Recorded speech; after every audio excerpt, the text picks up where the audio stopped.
that says that I do think there's something central in the Christian story about growth. I don't think you could read the Christian story and not see growth as there, like in Paul's epistles, for instance, of thinking about growth. But it also seems quite clear to me that the growth is not of something, but it is into someone. And that becomes a very different kind of disposition of what it means to grow, to grow or to be moved into growing in Christ, as opposed to like growing institutional vitality, even growing some kind of measured sense of people's religious constitution. I mean, this becomes the danger with the practices conversation, is it just becomes a way of, well, it becomes its own kind of idolatry that, to kind of echo early 20th century theologians, where religion, and particularly kind of cultural Protestantism, can just become idolatry. That becomes part of the issue, is to say, like, well, if you do these practices, no one would quite say it like this, but the assumption is if you can master these practices, then you control God. And that always has to be judged. Like there's a huge judgment against that. I wasn't old enough to learn it. It's just a gift that I was born with. Son, it'll teach you in a minute. You can't keep it in a coffin. No.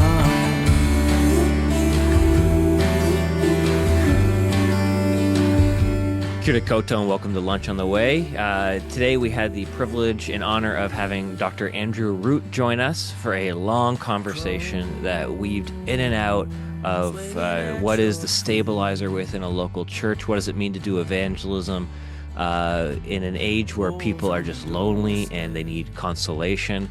And we went in a bunch of other directions as well. It was a worthwhile conversation. It was definitely one of our more academic conversations. Some things were mentioned but not defined or clarified. But because of that, we were able to keep the conversation at a decent pace, and we covered a lot of ground. And so Dr. Andrew Root is the Carrie, Olson, Baalson Professor of Youth and Family Ministry at Luther Seminary in the United States, which is in, I believe, Minneapolis, Minnesota. And he writes and researches in areas of theology and ministry, culture, and younger generations. So he's a practical theologian. His most recent books are Churches in the Crisis of Decline, The Congregation in a Secular Age, The End of Youth Ministry, The Pastor in a Secular Age, and Faith Formation in a Secular Age. And he has a new book that has come out around evangelism in an age of consolation. And this was an amazing conversation, and I really think you're going to enjoy it. But if you think that this podcast is helpful in any way to other people who should be a part of this conversation, please like and comment if you're watching on YouTube. And if you're listening on a podcasting platform or app, we just ask that you would rate this podcast so the algorithm knows that this is something that people like. And without further ado, here is Andrew Root.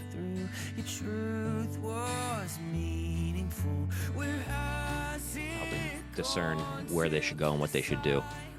And Cool. and yeah, and I'll tell you what, Andy, I had a block course I was teaching 8 weeks ago, and I discovered your podcast, which is whenever someone says that to me, oh, I've discovered your podcast, I'm like, oh no.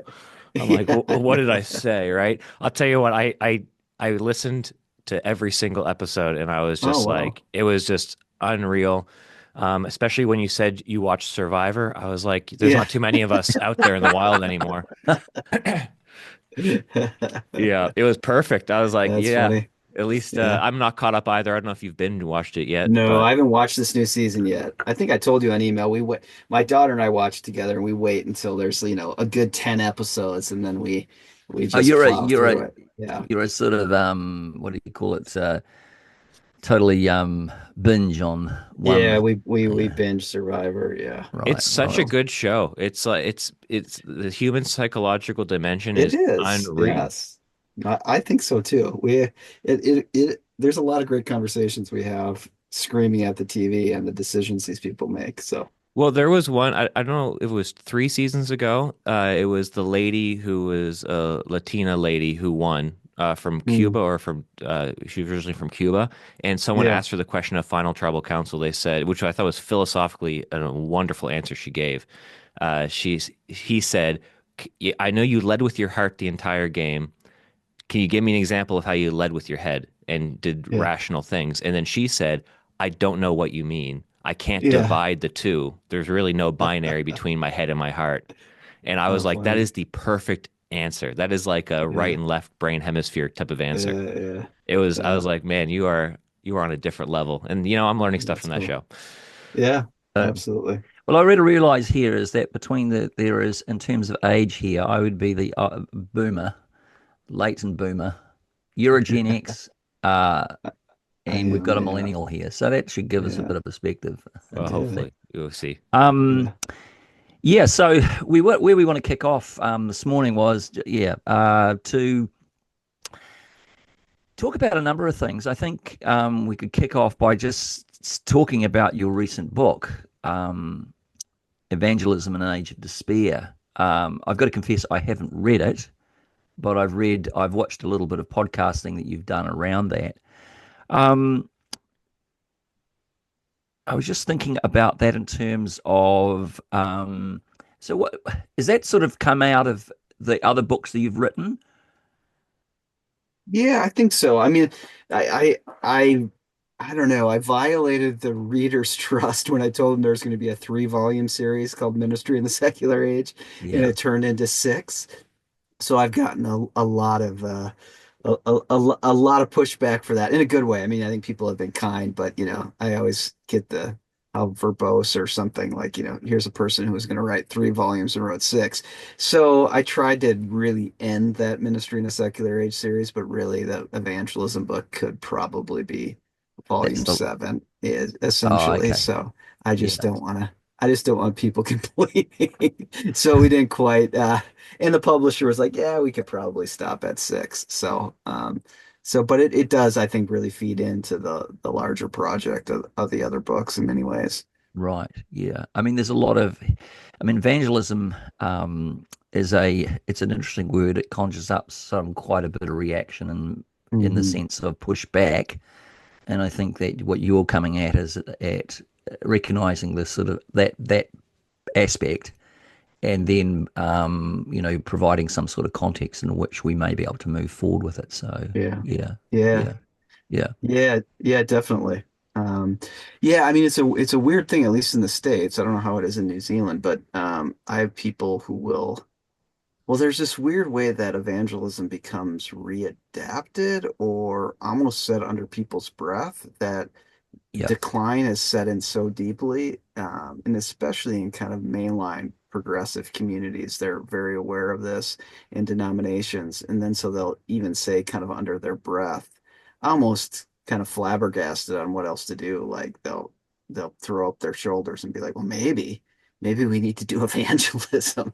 Like in mm, some sense, like they don't even believe in it. They're afraid it might violate some kind of commitment to tolerance and pluralism, but their churches are emptying out. So there's a weird way that, yeah, it's just on the backside of that, we think of about evangelism in a very odd way. So I'm trying to kind of pick up those threads and give us a different way kind of thinking about evangelism, or one that doesn't kind of concede to a heavy-handedness, but on the other side doesn't can kind of concede to a evangelism equaling a kind of religious baptized marketing strategy too. yes, and that's where it often feels it tips to actually. Yeah, Um, uh, absolutely. it's almost we don't lean into the space and listening to the other, so it Yeah, becomes just I guess a dressed up form of marketing. I want to be really yeah, crude about it. So yeah, absolutely. yeah. Joey, I just want to give you a space to just jump in. Yeah, I guess my experience with evangelism is quite different. I come from a tradition that is, to be honest, evangelism is the very first thought that goes through their head more than anything Hmm. else, the formational journey. And I think there's various reasons for that. But I think whenever I write or think, I have a thought, it's usually because I have a bone to pick a little bit with a thought or the Sure. prevailing tide that is kind of growing.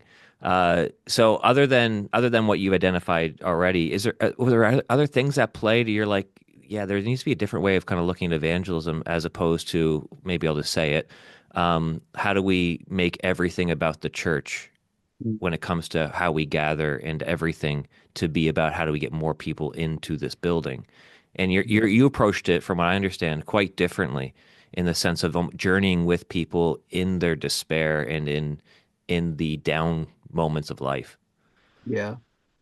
Yeah, I mean, I think this is, maybe what's annoying, maybe about my work is I'm always kind of telling the reader, maybe we need to think about this differently, or we're not quite thinking about it right. So at one level, I'm definitely doing that. At another level, I think the title, and I try to say this at the beginning of the book, that the title kind of betrays itself in some way because evangelism just is read very boldly. I mean, it's the first word in the title. And I think what one expects when they read an evangelism book then is like either a kind of apologetic for evangelism, if you will, or a view of evangelism that becomes essentially apologetic, like in one way or another, that there's going to be like, how do you get to people to this moment of will they decide or will they not decide? And what I was really after, and what I think the book is mainly maybe breaks more ground in, if I can humbly say, is it's more of a theology of consolation than even a kind Yeah. of full take on evangelism. So I try to say this in the kind of little introduction, like really I think the contribution here is to think about a theology of what it means to console our neighbor. And if there's a through line in all my work, it's really trying to I don't, I mean, I think sometimes people misunderstand me as doing a kind of version of systematic theology for like the pastor or something. And I don't feel like I'm doing that necessarily. I feel like I'm pretty committed to the practical theological kind of commitments of starting with practice and starting with context. But I am doing something similar to maybe what a dogmatic theologian would do in the sense that I'm trying to think of every practical form of ministry through Luther's theology of the cross. And particularly not because I'm trying to make a case for Luther, but am convinced or am moved is probably a better way to say it by Luther's assertion that the places where we know God reveals God's self is in suffering and loss and longing and brokenness, that these become particular places where the Christian is called to be attentive to where God will move because God is one who takes what is dead and brings life out of it. So there's a kind of dogmatic overtone here where I'm trying to look, say, at the tradition through a certain lens, but I'm really trying to more than the tradition. I mean, I hope I'm mobilizing the tradition in some way, but I'm more trying to look at every kind of demand of practical ministry through this lens of the theology of the cross. And I think there's a strong linking up between a theology of consolation and the theology of the cross. And so I'm trying to, like if the theology of the cross is a central dynamic, then how would you think about evangelism through the theology of the cross? Like Nice. what would that Yeah. even be like? And that's what I hope is kind of the contribution here. I'm not so bold to think it's like a conclusive assertion about what evangelism should even be like, but it is a way of trying to imagine this way of thinking about how God acts in the world, and then think about the practice of evangelism through that. That's I think where So I'm this going. notion of consolation leans itself into thinking much more in a relational. I mean, that's the thread Mhm. to a lot of your thinking, I think. Relational. So your posture towards this would be one of a leaning in and a listening, an attentive listening. Because you don't really know where a person's, to console a person, you have to listen to them. So it's Yeah. sort of pitched like that. And I guess what I mean, I read your book, Christopraxis, and actually it's made quite an impression on me a number of years ago. And with this interview coming up, I thought I'd pick it up again and, Mm. you know, uh, remind myself. And again, you get a lot more out again when you pick it up because your own thinking's grown. Yeah. And I was again sort of struck by exactly what you just said. And I'm really reading this party, and I don't want to dig too far in this for the sake of our listeners, we'd lose them. But you kind of reframe Aristotle's understanding of this idea of actuality to possibility Mm. and reframe with that, seeing that space where which is not unrelated to consolation, really, is it? Mm-mm. Where you're actually seeing in ministry the void of I haven't got anything here. There's a nothing here. Can you just unpack that a little bit? Can you just Yeah, because yeah. I I'm mean, trying to get I'll do my my yeah, yeah. It's yeah, it is really that different kind of dynamic in, yeah, without trying to go too esoteric here. I mean, I do think that at the core, pastoral ministry and where it really connects with a field like practical theology is trying to reflect on action. What is action? What kind of action is needed? And usually that almost always is towards human action. Like, what are the best practices towards preaching, or kind of in the American context, practical theology is always about kind of what kind of actions are needed to take, political moves to fight oppression or lead to liberation or something like that. All that is really, I think, good, important. Wouldn't want to kind of belittle that, though there is this danger that it is this kind of movement, this Aristotelian move towards kind of that we can hone our action and perfect it in some ways, So if you want to become a excellent lyre player, Aristotle would say you practice. You just take on the practice. So if you want to be an excellent preacher, you practice. You want to be an excellent youth worker, you'd have to take on these practices. Or you want to do faith formation with young people, you have them do these practices. And obviously, there's something that's very true about that. But there also is this sense, and again, this is me in dialogue with Luther, where Luther says his first lectures at Wittenberg are on Aristotle, and he's like Aristotle. He says all the Greek philosophers have their problems, but Aristotle's a particularly devilish fellow, and he really means that because Luther doesn't trust human action. He does not think human action in itself can work itself towards any excellence, and particularly not towards the glory of God. That our actions are simply kind of too stuck. I mean, one might say, or Luther would say, in sinfulness. I think we could take that as being a little heavy-handed or something. But I think what he would ultimately mean is they're bound in a kind of creatureliness that can't get out of its own experiences of nothingness and death. So to give Luther a little bit of an existential read is that there's no way, or there's no resources within the human being to save him or herself. Like we just don't have those resources. So no matter how excellent we might become at our practice, we still need something foreign from outside of us to save us. And so instead of thinking of our actions in this way towards possibility, there is a sense when our actions, when we make confessions of our impossibility, that at least within this thin tradition of the theology of the cross, there's this sense that you become ready with open hands to receive a gift. And it's really in receiving this gift of grace that you don't have within you that you find this dynamic experience of transformation. And so for me, like the weight of this is on how ministry becomes this experience of journeying with people in their experiences of impossibility. Not even for kind of therapeutic purchase, but because this is the zone, this is the place, this is the pitch, if you will, where God moves, that God moves at places of impossibility, um, bringing life out of death, out of God, as maybe Karl Barth would say, the word of God self-authenticates itself. It needs only human impossibility to work. So we keep seeing this over the biblical story all the time, that it's, when Sarah's womb is as barren could be, or, that God moves, or when Moses is old and fully in his stuttering stage, that he's called to liberate Israel. Like it's out of this kind of impossibility of human action that God moves in and gives this gift of liberation, or this gift of new life. So consolation becomes a very kind of direct way of thinking about how we join people in their impossibility.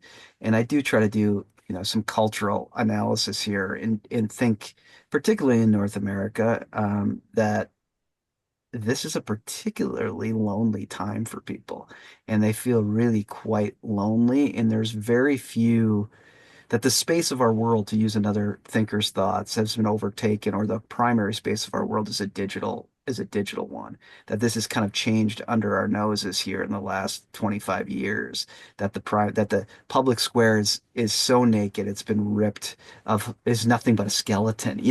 All of our discourses and our places now have become these digital platforms, these social media spaces. And tend to be one that sees that as a pretty diabolical reality. But I think even if you're trying to make a place for that, or see the good sides of it, these platforms are not very good at giving people accompaniment during moments of grief and suffering and loneliness. I mean, people are all there for you when you post on Facebook that you just lost your father. There's a lot of sad-faced emojis, but then people are lost in their feed, and there's just not a lot of practices of people sitting with you in the long burdens of bearing your brokenness. Graham, your mic's not working. Here, I'll follow up. Um, I, I don't know if I was obsessed, I think 2 years ago or 3 years ago now or more, by Shia LaBeouf's interesting shift to Catholicism. And I remember him saying it's exactly the critique that you mentioned about trying to pull something from within himself to save himself. And he Mm, was just sick of managing his own life and trying to perfect himself mm, what the culture at the time that he was at least receiving was telling him that he needed to do to be a good and efficient and effective person. And so he fell into Catholicism as a way of being like, I just need to go into the mystery. I mm, feel like there's the only consolation I can find is actually in something I don't understand that's beyond me. mm. And yeah, have you tracked with that at all? Have you how have you kind of seen this shift happen maybe culturally? Because I don't think Yeah, he's not an individual who's just an isolated person who's yeah. experiencing this. Right. Yeah, I mean, I'm not I can't say that I've gone down the rabbit hole of Shia LaBeouf on this. I still remember the video where he's Oh, wrestling with the Sia song. That's just what goes in my yeah, mind. yeah. I But haven't I but followed I any of his stuff since. I just remember yeah, watching Bishop Barron and do like interview him, being yeah, like, "What is going on with Shia LaBeouf?" Like, yeah. okay, Well, I do think that, I mean, you see this kind of pop up like Nick Cave, and in some sense like even someone like Tom Holland in the UK, and these historians who've kind of come back to the Christian story. And I do think it has something to do, well, Nick Cave stuff is, he loses his son, and these experiences of loss and brokenness, I think do send people journeying. And I guess the big question for us, and this is kind of connects to evangelism, is, and this is maybe a Charles Taylor point too, is like we get so concerned. Like Taylor does this kind of dialectic where he talks about, towards the end of a secular age, the difference between dwelling and searching. And he thinks in this kind of secular age, and I think he's particularly thinking of the Catholic Church here, that he's really concerned, when Christian communities become over concerned with dwelling over searching. And I think this is the question of evangelism. Is evangelism a tool to win people to dwell in our denominations and our congregations, or is it really the invitation to journey with people? Is it really the invitation to search? In this book, I'm trying to say, like, search into our grief and our suffering and see what we find there. And my wager is that we find this ministering Jesus Christ, who brings us life out of death, to continue to say it. Like, that's what we find. And so I do think that there are people within the larger cultural zeitgeist who are finding the resources of the Christian tradition one way to search. hmm And it doesn't seem like, at least for some, to your point, that just saying, well, search yourself, what do you really feel? Man, when you go through a major loss, that just does not feel like there's any hope within that. That feels, really, really isolating. Now, maybe coming out of a really strict fundamentalist religious tradition, that all of a sudden does feel like good news. Like, go look inside yourself and yeah. find your own freedom.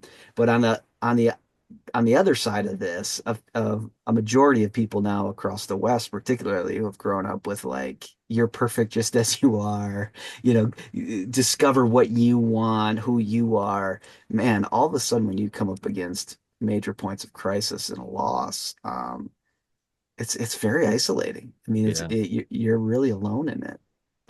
Yeah, and I think there's definitely more of a resonance now for people to receive something beyond Mm, themselves than I think at any point, at least in my young adult life in the last decade and a mm. half. I remember I played a game of ice hockey last night. Yeah, Yes, I have to say in New ice hockey Zealand. in New Zealand. Yeah, I have to say yeah, ice hockey here because yeah. people think I'm playing field hockey, which I'm like, nah, that's Sure. not hockey. Yeah, Yeah. yeah. And it's actually quite a thriving league, so it's pretty fun, decently competitive, but that's besides the point. Okay. And I'm the church that I'm a part of as a pastor is we're running Alpha. We're doing term 2 of the school year, and I'm like, you know what? I'll invite. I've been a part of the team for 7 years. I don't know. I know most of these people aren't Christian.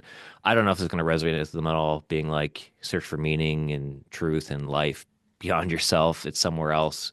And I did a general appeal at the end of the game, handed out little pieces of paper. Never done anything like that before with the team. Yeah, And I get to see like the resonance in their eyes of like, oh, okay, this is a space. And there were one or two guys that lingered afterwards and asked me more yeah. questions about being a pastor and what that meant.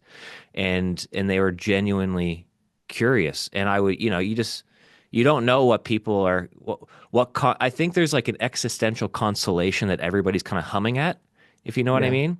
Yep. Yep. And that might be more the Lutheran type theology that's Yeah. coming out of me now because of you. And where that people are now for some reason identifying more and more that they need the consolation of the cross and of Yeah. Jesus or of something. They might not be able to say that, but of Sure. something else that's going on. Can you hear me, Yeah. Joey? Yeah, I can hear you. Oh yeah. I mean that's sort of that.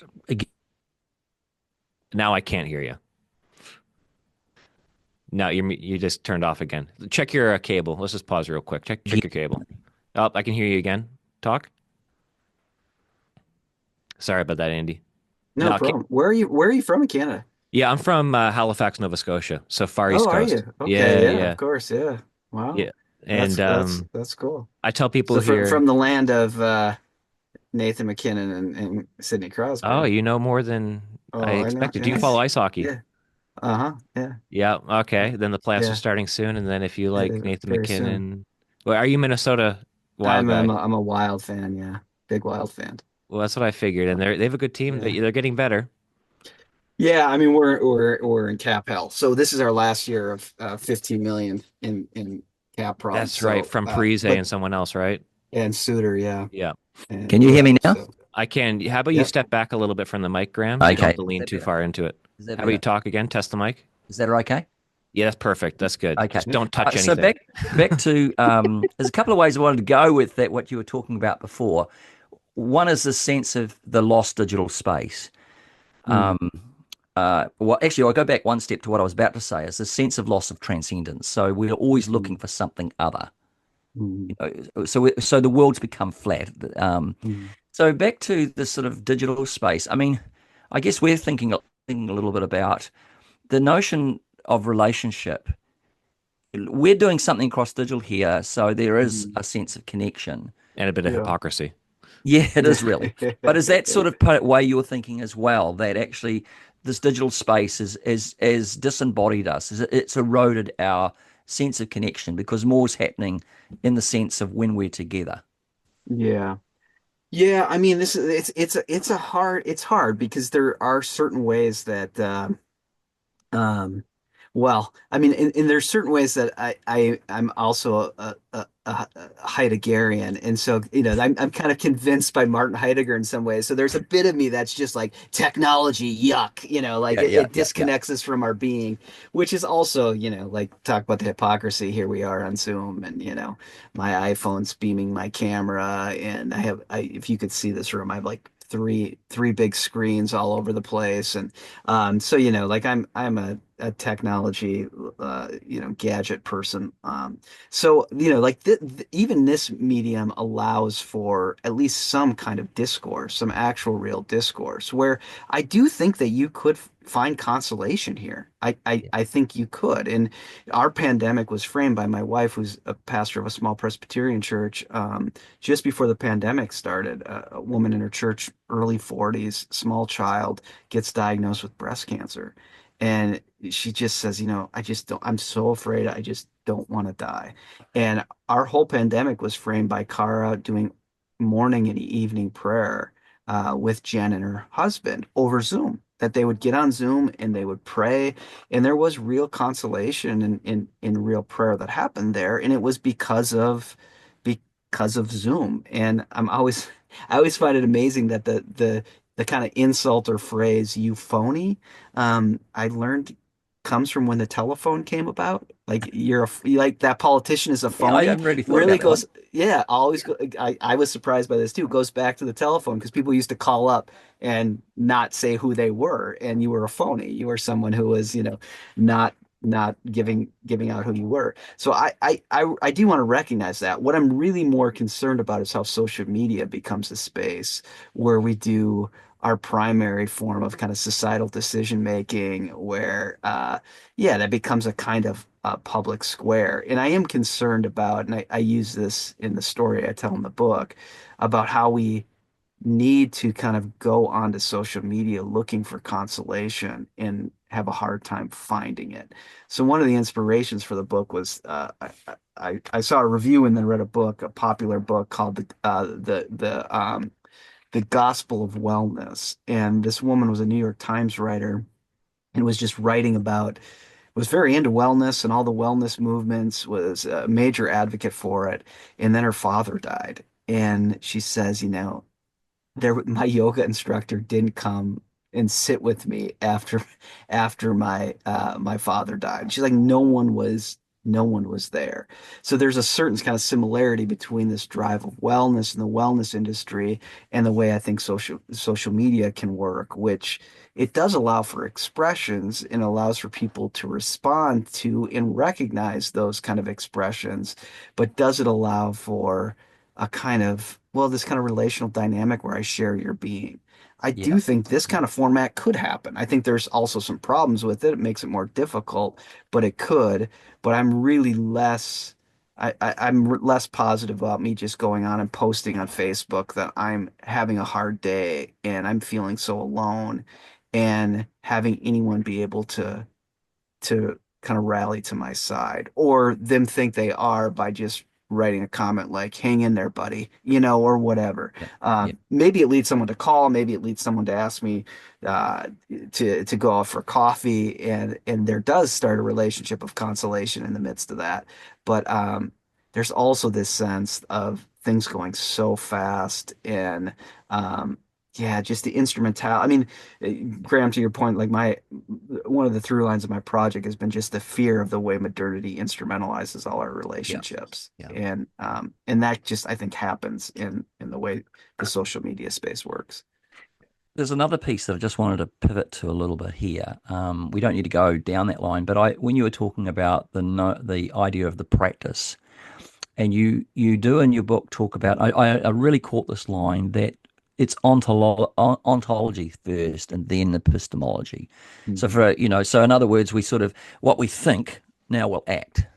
And I Hmm. just wondered, I don't want to sort of overly criticize that, but there's quite a strong movement for practices now. If I just get these practices, spiritual practices right, that's the answer. Hmm. And, Joey and I and our other person, Jonathan, have talked a bit about this and sort of delicately because we don't want to knock the Yeah. importance of that, particularly as old evangelicals like myself chucked a lot of that stuff out the door. Hmm. But the Hmm. danger is that we just default to this. So I guess what I'm asking, just any comment on that, Yeah. is what you were Yeah. saying, sort of in one sense, address. Sorry, Graham, your mic turned off again. Just go for it, Andy. Yeah. Yes. I think I got you, Graham. Yeah, I mean, like the way I've seen the practice conversation, and I would love to hear how you guys are thinking about it too, is it's been a kind of middle ground, I think, in some ways. Like a lot of it is inspired from Alistair MacIntyre in some ways, and his in the kind of recovery of neo-Aristotelian thought. But the way it's kind of filtered into ministry has been this kind of sense of, well, if the point of ministry isn't getting people to know something, like, and this is. uh, Taylor's kind of problem with what he calls the excarnate is that the Christian story becomes these kind of points of propositions of things that you know. So that's not embodied in the community anymore. It's really just, do you consent to know these things? Do you consent to these propositions?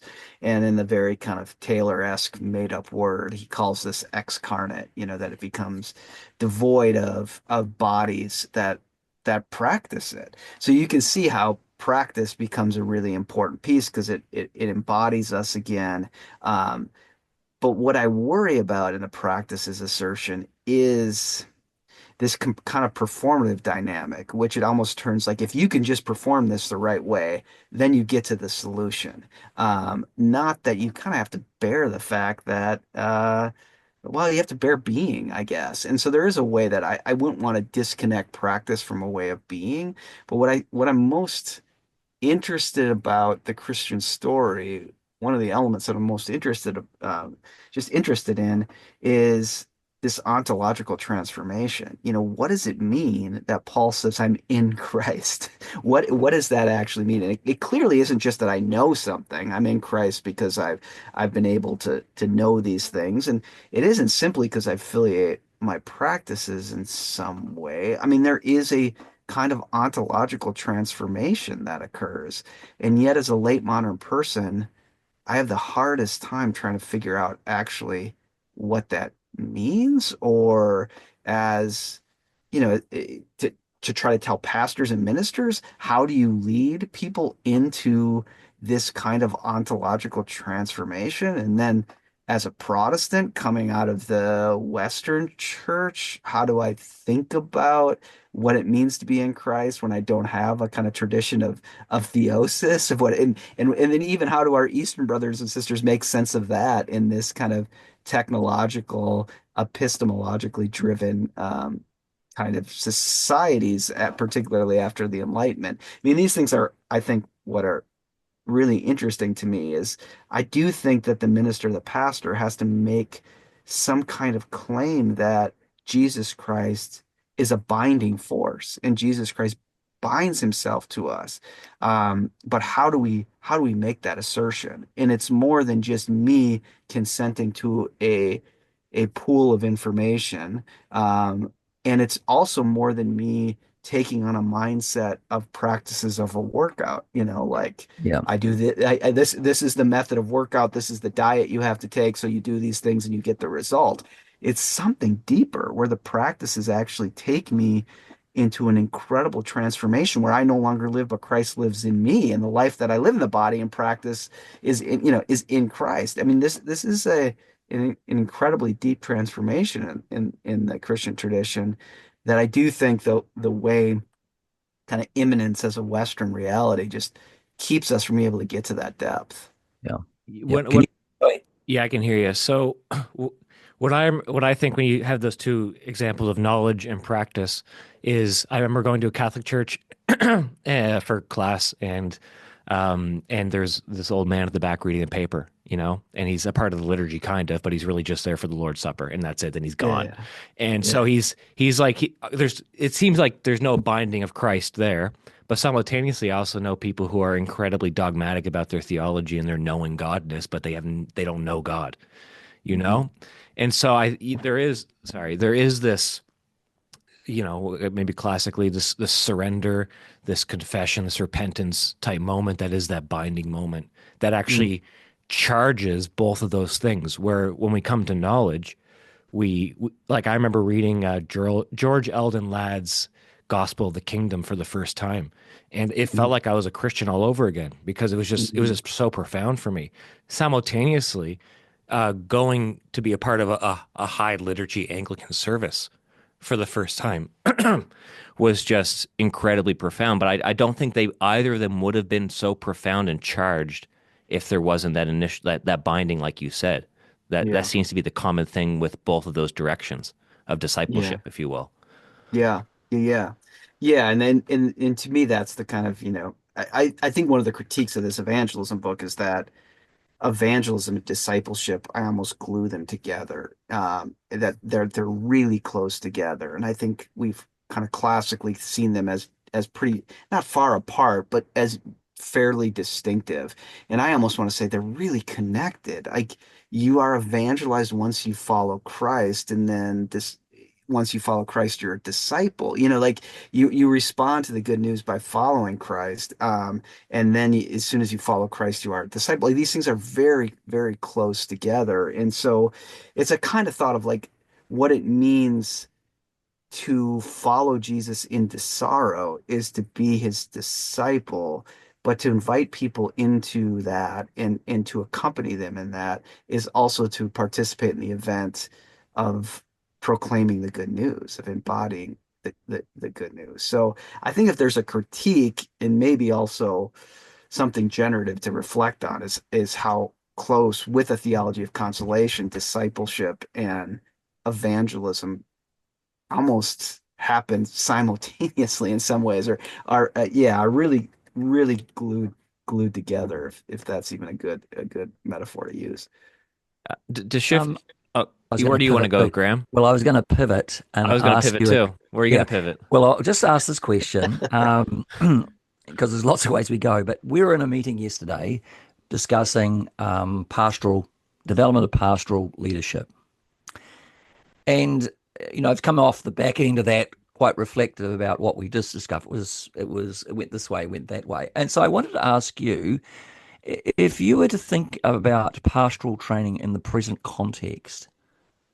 And I'm not quite sure whether the right word is what competencies, maybe that is the word that I'm looking for. What would you say would be important in our present environment? Joe, you may be able to ask this question, nuance it a bit better than I have, but Yeah, no, yeah. that's you asked it well. Yeah, what do you think is like in our moment is the essential aspects of being a pastor that pastors really need to be good at, or at least grow in? Yeah.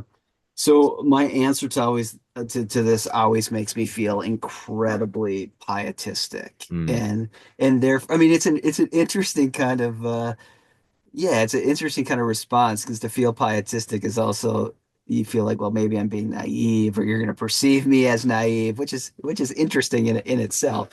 But I do think like the competency that a pastor needs to lead a congregation in, like the practical action right now, and again, this is going to sound really pietistic, but is to have the ability to teach people to pray. Can we teach people to pray? And I think that becomes, and of course, what that means at another level is how do we attend to the temperature of the relationships in the community? So there's a kind of practical wisdom that happens there that attends to those. But it is this sense, I think, of teaching people to pray and to have them tell their stories as a way of praying and pray their stories and hold those stories. So there's some other dimensions to that competency of teaching people to pray. But I do think that if pastors thought my primary objective is to teach my people to pray and to go into the world as praying people, um, that does something that in many ways that opens up the imminent frame.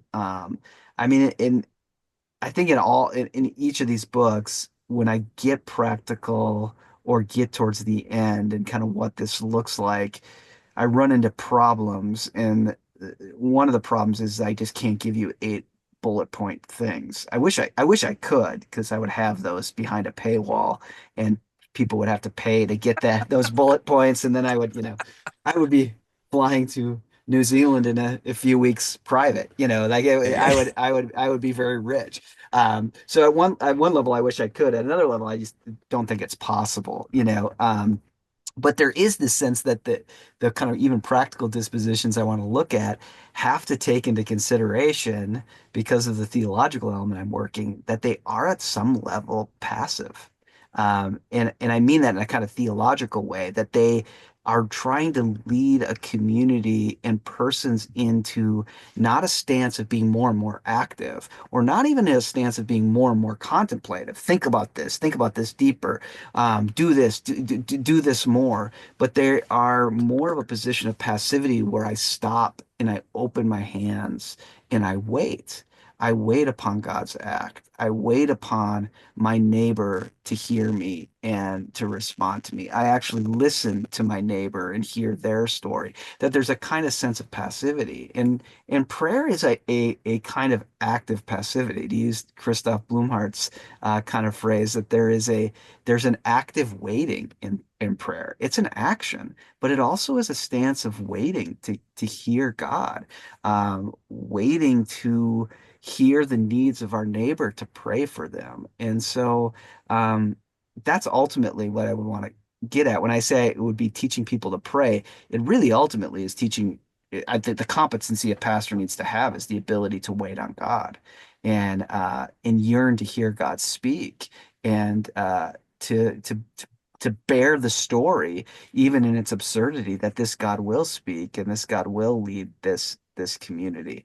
And yet instead I find, at least in my cultural context, that everyone just wants, oh, that's nice, but what actually should we do? Like what kind of ideation process or design theory should we use to get ourselves out of this mess of decline? And it seems weird to me that we think that there's some way we could kind of creatively get ourselves out of this, and yet all the prophets of Israel call Israel to stop and to wait for the most part, and Is to see this the is stranger. this I mean, this is not unrelated to, and maybe I'll give that over to you, Joey, where you're going to go.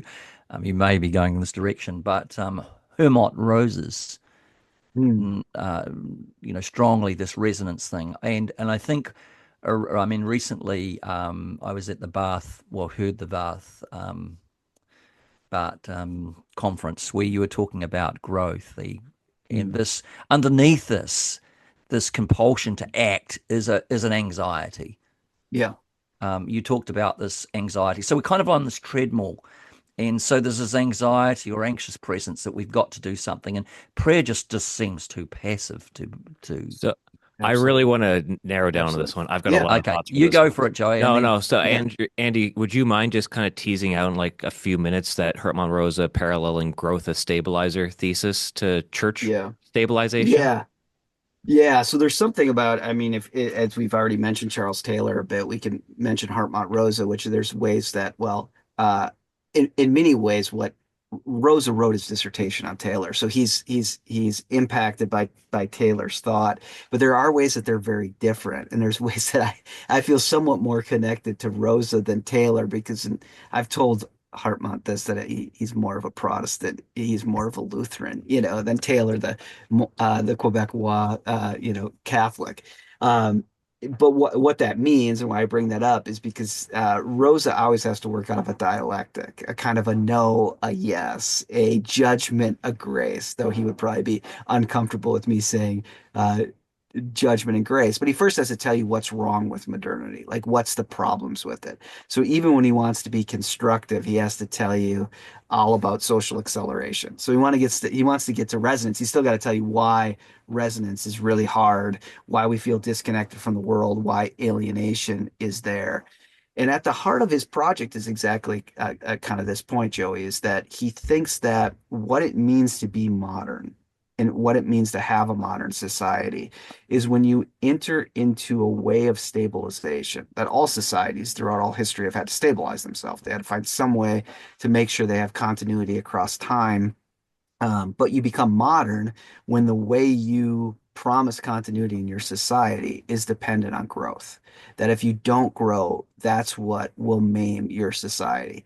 Or, like, I don't know. Like, I just don't think Alexander the Great or Caesar, or, like Augustus Octavian ever thought, like, we have to grow or we're gonna go down. For the most part, or even like I mean, in many ways, like even Louis the XIV kind of thinks for the most part, like we have to honor the traditions, we have to honor God here. I am the one elect. You can see there's just a different moral vision. But you become quite modern when the only way to stabilize your society isn't by pleasing the gods. It isn't about responding to fate, when it really is about how your institutions continue to grow, and that your society is not meant long for the world if it isn't growing. So this is what Rosa means by dynamic stabilization, is that you have to continue to grow. And the system is insidious in the way that, if you grow, if you happen to have, say, a church, we'll just put this in the context of a church right now. If you have a church that grows 20%, this last year. And then you gather and you say, hey, we grew 20%, praise God, isn't that great? What you can't do is you can't say, well, you know what we should do next year, inside the logic of this dynamic stabilization. You can't say, well, you know what we should do next year is let's just take our foot off the accelerator Mm. and let's just grow at 5%, and then after 2 years, we'll be up 25%. His point is that's not how dynamic stabilization works, particularly kind of in a capitalist business world. If you grew 20% this year, you need to grow 20, well, really 25, 30, 40% next year. You just continue to need to grow. And his point is, it isn't even just that we have these fetishized longings to grow, that we want this as a kind of to glorify ourselves. We just feel like we need it or it will all come undone. So I find this with a lot of Protestant pastors right now, that they many of them don't even want to grow so they can be the most important pastor in their denomination or something. I mean, there is a certain way that celebrity and kind of meaning and how you measure the worth of your own ministry plays in. But for the most part, they just don't want their churches to close. And so if they don't want them to close on their watch and have to feel the guilt of that. So it feels like they need to figure out how to grow or it will all come undone. So growth then becomes all about resources and relevance. How do we get more resources? How do we get more relevance? That will give us the kind of capital we need to continue to survive. And that's really what he thinks modernity is all about, is this kind of growth, and that you have entered into the global economy and you've entered into being a modern society when you think, well, when your politicians run on vote for us, our party can grow the economy. And the sense is if the economy doesn't grow, we're in big trouble. I mean, in the States here in the last 3 weeks, the stock market has imploded because of the trade war going on. And there's like real apocalyptic fears that this whole thing is going to come undone if we can't get that stock market growing. And what does that mean for tax revenue? What does that mean for the future of a society? So if you can't grow the economy, what are you doing, and what other goods are there? Can I give you a theory? So when I Yeah, when I heard this Herman Rosa growth stabilization parallel to church, and that's obviously the church growth movement over the past four yeah, decades, there's obviously the critique that's happened over the past decade and a half, and it's really gained traction through COVID, where initially people would see a pastor like Eugene Peterson as like, well, it's nice, he's idealistic, but it's not practical because we can't grow a church with his kind of yeah, ethos and philosophy of ministry. But after COVID, people are now like, okay, we do need to do something different. We've been caught out. We aren't actually forming people well. And so the shift has happened, as we've already noted, to spiritual practices, spiritual formation, and spiritual disciplines. And what I think might be happening is we've traded one version of growth stabilization for another version of growth stabilization. And if anything, we've actually traded one that we can measure and quantify for one that we can't measure because it's too qualitative.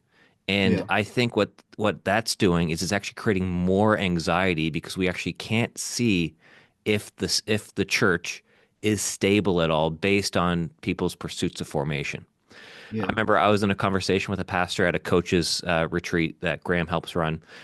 These coaches help coach pastors and things like that. And we were in a great conversation with this guy, and I presented your this thesis to him, and he was just like, "Oh my goodness, so then what should stabilize a church?" What is the stabilizer Mhm. then? Like what do we look to? Is it because I don't really know anything other than, either growing numerically or growing spiritually. I don't know any Mhm. other thing other than that. Mhm. So what do you think of that, and what do you think's the response to that? Yeah, no, I I agree with you completely that that plays itself out. So this is the big kind of theological question, and maybe this goes back to the competency, question too of what's the demand of competency with the pastor, which is to kind of have this theological imagination that says that I do think there's something central in the Christian story about growth. I don't think you could read the Christian story and not see growth as there, like in Paul's epistles, for instance, of thinking about growth. But it also seems quite clear to me that the growth is not of something, but it is into someone.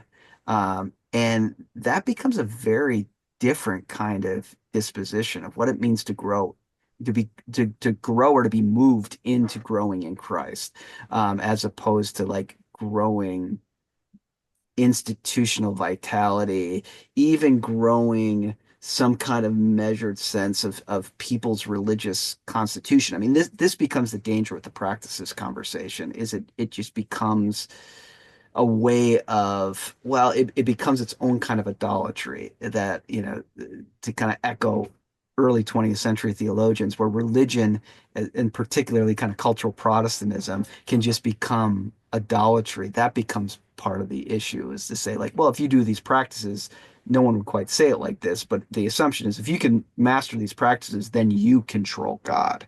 And that always has to be judged. Like there's a huge judgment against that. And so I have this project that I'm working on that's built off this very argument of like what is growth. And I try to compare um I try to compare this to a reading of First and Second Kings. I mean, maybe you saw this, Graham, in Yes, I the did. I did Yeah. a little highlight of this in that lecture. That there is this deep primal, maybe if we want to call it that, at least ancient temptation to think of growth as fertility.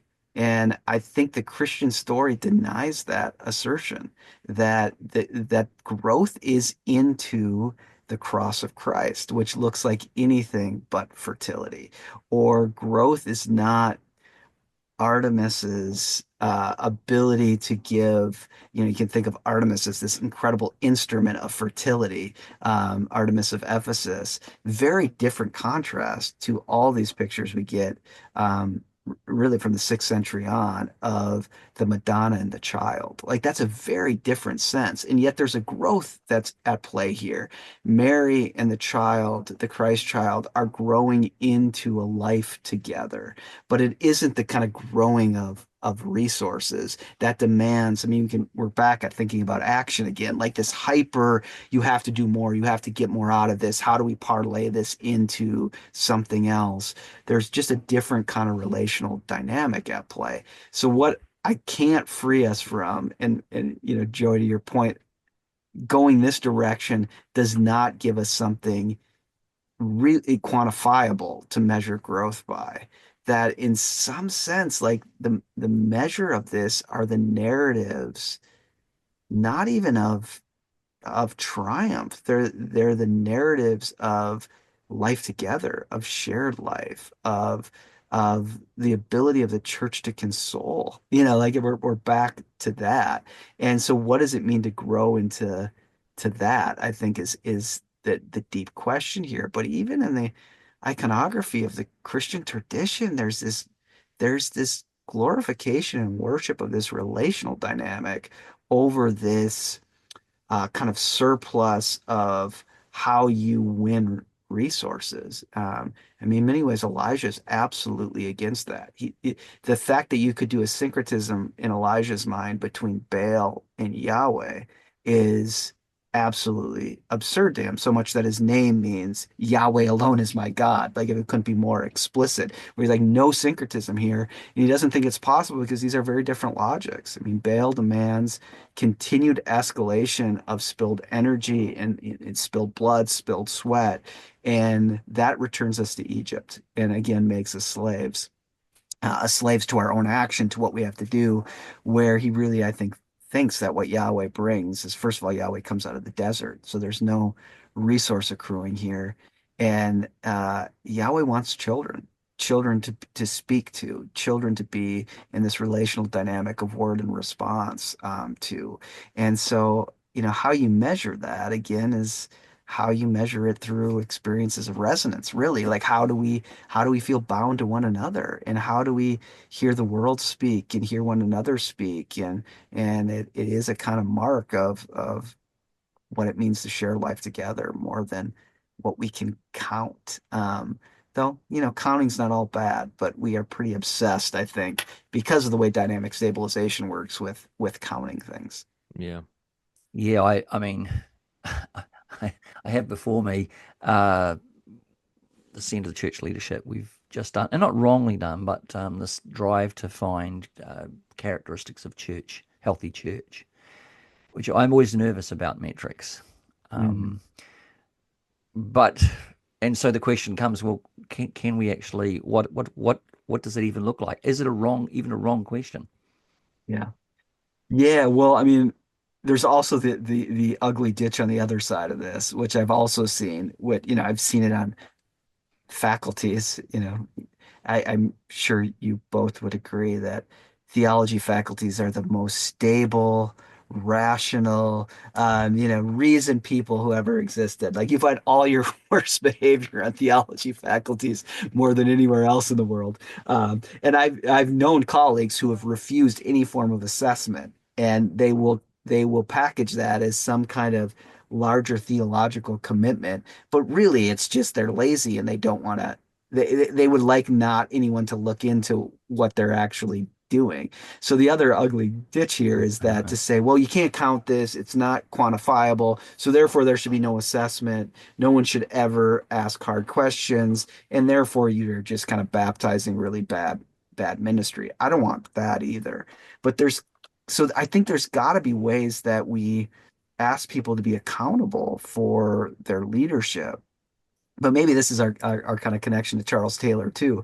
I'm amazed at how the discourse, even about accountability, has no kind of sense of what it means to live under the judgment of God. Like we tend to even kind of frame that in some kind of business uh, kind of perspective, or some kind of like, what have you done with your resources, instead of a kind of sense of what does it mean to be faithful with the word of God? What does it mean in your ministry to in many ways to turn away from your calling, or even, dare we say, like, turn into sin because of your calling? We with that language, I feel like some of us for good reasons, others just the inertia of this imminent frame, want nothing to do with that. And yet in some ways, like, the purely kind of capitalist counting logic is its own kind of well, it's its own kind of rigid judgment, I think. So, I mean, I think we just have to think about what it means to actually testify to what God's doing, and that has to be connected to a larger theological imagination of how we think this God acts, and trying to speak of how God is acting. And sometimes maybe we say God isn't doing anything here. And then we also are accountable to, is that true? Um, and yeah, what are we hearing here? I don't know. I mean, I think there's got to be a way of kind of thinking about this in and through divine action, more than just putting that on the shelf and using other measures. Because either way is problematic, as you say. Yeah, yeah, yeah, Yeah. Yeah. absolutely. Otherwise, I, it's like you say. Yeah. a lot Yeah, of my research is going into the metaphors that we live by, and yeah. seeing that actually how we translate our lived experience is almost exclusively, except for like up, down, left, right directional orientation, through metaphors. And I Hmm. do wonder if since the Industrial Revolution, I haven't read too much into this, so I'm probably wrong. But since around that time, the mechanistic metaphor of cause and effect, input, output, has just captured the imagination of all of modern society, so that Hmm. we almost can't view reality apart from and input output. If we just tweak this or turn this dial or put this person in place or get the KPIs just right, we're going to get this particular output. And I do wonder if that's caught the imagination of the church as well. Yeah. And that does, and when I read the Bible and I do read the New Testament phrases of what is it, Acts 2, where the church grew almost on a daily basis, and people are like, oh, growth, perfect. So what did they Yeah. do just before all those moments of growth? Let's replicate Yeah. them because it's a cause and effect relationship. Where after I've been reflecting on what does it mean to stabilize, and is if it's not to stabilize for growth, if that is in a way idolatrous within the Christian faith, then maybe it's viewing what the early church saw in Acts 2 of apostles teaching, fellowship, breaking of bread, prayer, and Yeah. caring for the poor. Like those are the actual stabilizers Yeah. of a church, not for a particular outcome of growth, which functionalizes it, but for what does it look like for the kingdom of God to arrive in a community Yeah. as a stabilizer. Have you Yeah. looked through the scriptures at all to Yeah. see like what is a clear stabilizer within that early church or at least New Testament Yeah. framework? Well, it's particularly that story I think is fascinating because as you just said, I think everyone reads Acts 2 and is like that's where the church starts. And the luscious phrase is, and then thousands were added to their number. Like that's what everybody wants to get at. But what we I think forget is that Luke Acts is part one, part two. You get Acts picks up right where Luke ends, and where Luke ends is with the road to Emmaus. And the disciples are gathered in Acts 2 because they've received a command from the resurrected Christ. And first of all, you get a picture to take our conversation full circle. You get a picture of Jesus Jesus is revealed, the resurrected Christ is revealed to the men on the road to Emmaus as they tell their stories of sorrow, as they tell their stories of brokenness and loss, and then they break bread together. That's when they realize this is Jesus Christ, the resurrected Christ before them. And then the command comes. The command that actually gathers the church is for them to return to Jerusalem and to wait, to return to Jerusalem and to wait. The first command that actually gathers the church is not do this, do that, and thousands will be added to your number. It is to go to Jerusalem and to wait, and essentially wait in the expectation and anticipation that God is going to act, and in the confusion and the sorrow of the human experience, and to be together in the midst of that. And then the spirit comes and sends them out. So to me, that it feels at some level very unsatisfying, I think, to people, but at another level I think is incredibly potentially liberating, that your call as pastor and what can stabilize you is to actually wait on God. Um, Now, there's a big question here that I don't think we can get into, is that that's all good and great, but what do I do with money? Like, how do we actually deal with money? And this is like a preview of something I'm trying to work on, because you can try to avoid this acceleration within your pastoral practice, but at some level, every pastor is in some ways a small business with their congregation and has to think about money. And so this becomes a huge, I think, when we think of competencies of pastors, we also have to think of what pastors need. And we're going to need to have a deeper theological understanding of what money is and what money is for. And I think we've tended to separate those things. And if you go back to someone like Augustine, money and the Christian life are incredibly interconnected.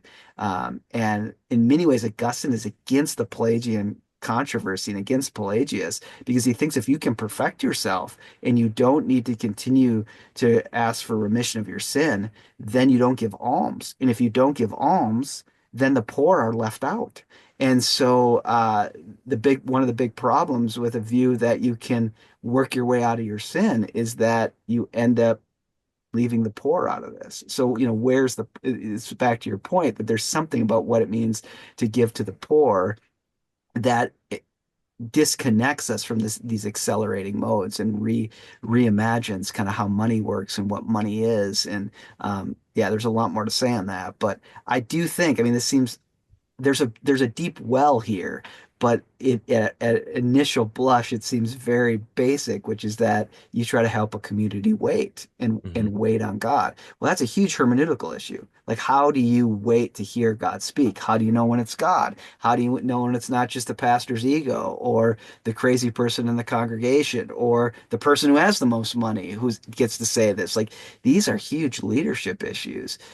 But if we think we can outgrow that pastoral ministry is listening for and waiting on God to speak, um, then the horse is already out of the barn, or whatever metaphor you Yeah, you yeah, want to yeah. use, Joey. Then it's already over. We've already conceded to a closed immanent frame that we can never get back to.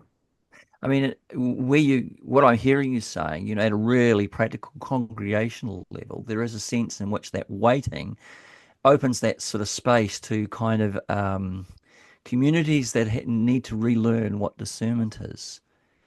And then I would be thinking, in a practical level, our different polities then play into this. Mm-hmm. Um, I don't know whether you want to comment on that, but it's something I've thought about, particularly in the digital space, where there is a complete confusion because there's so many voices Yeah. painting their narratives, arguing their narratives. I mean, this is a McLuhan line.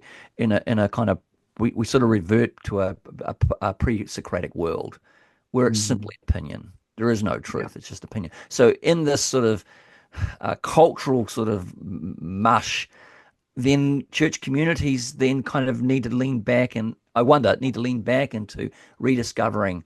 And I think what your line there of waiting on God lends itself into this discerning communities. We Yes. have to relearn how to listen. Yeah, absolutely. And that starts as you said at the beginning of this, Graham, it starts with listening to one another.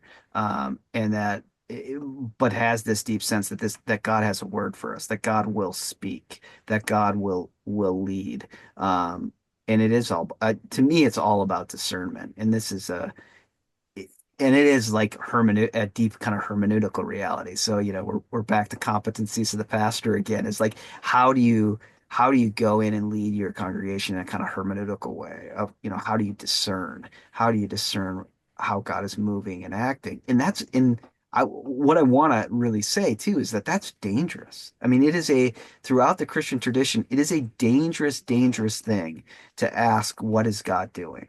Because what God is doing is leading us into death for the sake of life. That God is bringing judgment and grace. And so there should be no flippantness, I think. I mean, I think the prophets remind us of this, that to really lean in and try to hear the word of the living God and respond to that word is going to be costly. It is going to cost us something. There's going to be a movement from cross to resurrection, of no to yes. It is going to call us into consoling our neighbor, and that means sharing in their deepest experiences of brokenness. And it seems much easier to avoid that stuff. And and maybe avoiding that stuff will bring more growth to your church as a volunteer community. Like, just keeping all the bad stuff away will make people happier. And if you can show your church as a resource for people to get more happiness, maybe more people will come. But there is a sense of also then forming people in a kind of idolatrous way, I think, and and a kind of way that doesn't have a commitment that God speaks. Um, for God to speak also means to have to live under God's judgment, and that's a scary thing. Hmm. Mm. Yeah. Is there anything, Graham, that you wanted to mention about Andy coming to New Zealand before we Yeah, end? yeah. Unfortunately, you're in Auckland. Well, fortunately, you're in Auckland, but I'm actually out of town, so I was going to come to to the couple of days you've got. I think Yeah. you're preaching at a friend of mine's church, Andrew, in Presbyterian Church in the city. Okay. So anyway, the long and short of that is that we've managed to get Laidlaw is going to kind of steal you for a couple of hours Okay. on the Great. 17th, on the Saturday. I'll email you Okay. this detail, but I thought I'd talk to you on the thing. Perfect. Just to do an interview. I won't be able to do the interview, unfortunately. Joey may be the one that does it. Okay. But we'll see, and we want to get a sort of a couple of maybe half-hour clips with you and post it up on CFCL website, Centre for Church Yeah, that'd be Leadership. great. Yeah, Happy to and do sort that. of some of the stuff we've talked about. I mean, Yeah. it's a great conversation and some really gritty things to think about here. Very challenging things to think Yeah. about for us. Yeah. Yeah. Yeah. Yeah, I'd be happy to do that. We've really appreciated having you on, Andy. I love discovering, new people with new ideas that at least they resonate with me at one level, or they've already had conversations for a decade plus about things I'm just Yeah. discovering myself. And so you've been a really welcome person in my Yeah, earbuds thanks. over the Yeah. past little while. And I do look Well, forward to meeting you in person when you come yeah, it'd be down great. to Auckland, that nice, 13 and a half hour flight from LA or wherever you fly out of. Yeah, LA, but I go through Sydney, so it's even longer. Oh no, Oh, who are booked you Yeah. your flying to flights? Sydney then to New Zealand? You're not doing anything in Yeah. Australia? No, we're gonna have one day in Sydney on the Oh, way back, but yeah, I'm in the Delta system, Yeah. and oh, Delta okay. only flies to Auckland seasonally. Yeah. So in your summer they have a direct flight LAX to Auckland, but they don't now. So I had to go through Sydney to stay on the Delta system, and you talk about performative contradiction. To get Mm. the escalation of my miles Well, and that's my what I figured it status with was. Delta. I had to go, 4, 5, 6 hours out of my way. So yeah, Yeah. Well, I say to be human is to err. So, we're inconsistent. Sorry. Human that's beings right. are inconsistent. Right. Um, Well, Andy, look, it's such a pleasure to interact like this, and maybe we'll do it again in another 12 months or something. I mean, there's yeah, lots to. I happy certainly to. now have engaged again with your material, and I'm sort of soaking into Christopraxis again and Mm. thinking more Well, deeply thanks. about that. So, because I think I appreciate that, Graham. there's so much resonance there for me. Mm. Yeah. Well, So that means thank a you lot. very much. Yeah. Yeah. Well, thank you. Yeah. And great to Thanks. see you again, Graham, and great to Yeah. meet you, Joey. And Yeah. yeah, we're looking forward to seeing you in New Zealand. We can talk the NHL too then. Yeah, that's Okay. I need more people like that here that Yeah. can Okay. speak my The Okay. lingo. But playoffs will be far underway, and the Wild will probably be eliminated. So well, if with any luck, my Toronto Maple Leafs will still be in there, and they'll defeat the curse. yeah.